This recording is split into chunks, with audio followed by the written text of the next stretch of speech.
We are back in the Diamond Lane, and in this 5 o'clock hour, as promised, we have Winnipeg composer Heidi Ouellette here on the studio. Her new work, brand spanking, will get its premiere on Tuesday. It's called Life on Mars, and the Manitoba Chamber Orchestra will be serving it to us starting at 7:30 p.m. on Tuesday evening.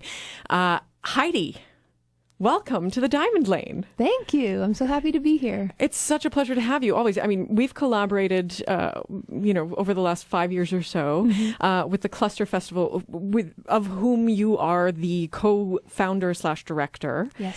But you are also the executive director of GroundSwell. As a part of ACI Manitoba's youth mentorship program, you've been both a mentee and a mentor. Yes. And you've had works performed by the WSO, by the Emirado Quartet, and also by us cluster kids. We did a really fun interpretation of your Gashly Crumb Tiny's vignette opera. Yes. That was really fun. So tell us about the blossoming of your current state, like how you became this kind of powerhouse in the Winnipeg music scene. Oh, wow. I don't know if I'd call myself a powerhouse, but I think it just happened really organically. I would say it really started with Cluster. I was still a student, and the other co-founder, Luke Nickel, who is still a co-director. Both of us were students, and there just felt like there was a lot of energy, and it felt like Winnipeg was going to be a hotbed of new music, but it wasn't quite yet, at least not for all facets of new music, specifically more emerging, more risk-taking sides of things. And so we started Cluster, and I think that was really where my ball got rolling, I would say. So that was 7 years ago. And then I don't know, things just sort of tacked on to that snowball ever since. Now, you did your undergrad and your master's in composition at the University of Manitoba. Yeah. Tell us a little bit about how that compositional journey started. Did you practice an instrument before you joined the faculty? Yes, yeah. I played piano since I was 4. Okay. And I started composing when I was 8. So I've been really doing it for quite a while. And I initially wasn't actually going to go into music at all. For university. I graduated and I thought, okay, I'm going to go into botany and calculus and all this random stuff. And then very late in the summer prior to school starting, I thought, I haven't got my grade 10 piano. Maybe I can study with one of the profs at the U of M while I take these botany courses. And one thing led to another. I spoke with Claudia Chen, who was a piano professor at the time at the U of M, and I gave her some of my stuff, some of my compositions, and she gave that to Michael Matthews, who at the time was a composition prof. And I started studying there, and that's where it all began. And I kind of forget your first question. No, it's okay. It's totally fine.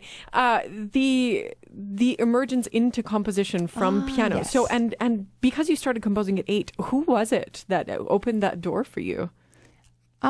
Just myself. I would sit at the piano. I mean, I loved playing piano when I was a kid. I still do. Well, your aunt is Laura Lowen. Yes. That's correct. Who is the chair of the collaborative piano department at the University of Manitoba. Also a world-class vocal coach. Like, she calls me on my stuff all the time. Absolutely. Yeah. But anyway, continue. So was she a force?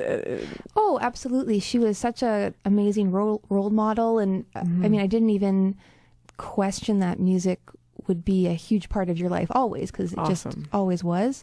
But yeah, I just loved playing, and I would sit at the piano and play for hours, and then I would just improvise and make stuff up all the time. Awesome. And I was lucky enough to have a piano teacher who kind of recognized that and sort of forced me to write ideas down, because otherwise I would just honestly put a tape recorder on the piano and play until it ran out and just compose like quote unquote operas and quote unquote symphonies for myself.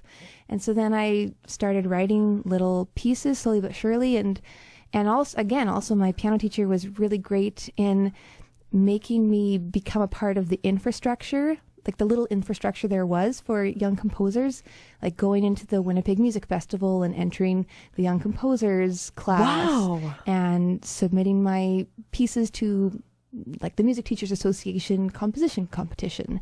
And so that was great because it got me feedback from real composers. Right. And I mean, every once in a while you win something and that feels good as a kid, it's validating, especially. encouraging. Yeah, totally. And and so then I just wrote more and more, and they became better and better, and that's the way it started. That's wonderful. And through your degrees, you worked with the entirety of the composition faculty at the University of Manitoba. Then you participated in the ACI Manitoba Youth Mentorship Program, and you were mentored by Vincent Ho, our former resident composer of the WSO. That's right. Could you tell us a little bit about that experience? Also, that was when you had a work premiered by the WSO as well. Yeah, yes. Yeah. That was really exciting because it was also the pilot year of the program. So I was aware that they were building this new mentorship program, and I don't know, that for me, that was really exciting just to be a part of this thing that was getting off the ground. And so Vincent was my mentor, and so I would have lessons with him throughout the year, and that was great because he's a wonderful orchestral composer and had these connections to the whole WSO. And then having the piece read by the WSO was absolutely amazing. I mean, you can't, you do not get those opportunities that often in life, and being able to have an ensemble of such high caliber perform this piece, it was one of the best things I've ever done. So it was great. And then to be able to go back and be a mentor a few times several years later was just so rewarding for me as well. Some really inspiring talk for young composers and young musicians alike with Heidi Ouellette, composer based in Winnipeg, co-founder of the Cluster Festival, executive director of GroundSwell. We've been talking a little bit about her development as a composer and inspiration to become the musician that she is, and facilitator that she is, and instigator that she is. Give us a quick rundown for those of our listeners who don't necessarily know what Cluster is about. I mean, this was your baby. We talked a little bit about it earlier, right off the hop, with Luke Nickel, also Winnipeg, was once Winnipeg based, but composer, and also now Elliot Britton has come on as a co-director as well. So what is the spirit of Cluster? Well, Cluster is, the official long title is Cluster New Music and Integrated Arts Festival. So that gives you a bit of a clue. I mean, new music is a big part of it, but also this added element of integrated art. So multidisciplinary works, working with artists of all different shapes and sizes or disciplines. And I would say what is most important with Cluster is its, what's the word? Like its integration of both emerging and established, of risk-taking and serious. Yeah, I don't know what the right sort of flip side word of is, but something like that. And just trying to be a platform for artists to take these risks and to collaborate and to experiment. So really it ends up being a lot about the artists and encouraging new works and that kind of innovative risk-taking. And that festival, this year's edition, the seventh official Cluster, is happening the 12th to the 20th of March at various locations through Winnipeg at really wonderful venues. But before we talk more about Cluster, let's talk about what we are going to experience with Life on Mars. So Life on Mars is being premiered by the Manitoba Chamber Orchestra on Tuesday night, starting at 7:30. Now, tell us, how did the commission come about? And the concept of Life on Mars, how did that all gel together for you? Well, the commission came about because the MCO approached me and asked if I would like to What an honor. write a piece. Yes, absolutely. Of course, I said, yes, please. Yes. And so that's how that came about. And then the original concept of Life on Mars was, do you remember that winter? It was about 2-3 years ago. I think it was the polar vortex year when Winnipeg was literally as cold or colder than Mars. There was headlines all over the world about this. And first of all, I love winter. I always have, and so I always feel like a quasi connection to that season. But then I started thinking about this unique time, like this really cold winter. And it seemed like for that very fleeting time, whether it was a day or a week when we were colder than Mars, it was this fleeting time when Winnipeg was almost like a portal to this other place, Mars. And during this time, like they sort of phased together, and I just thought about Winnipeg being a way to experience something totally different.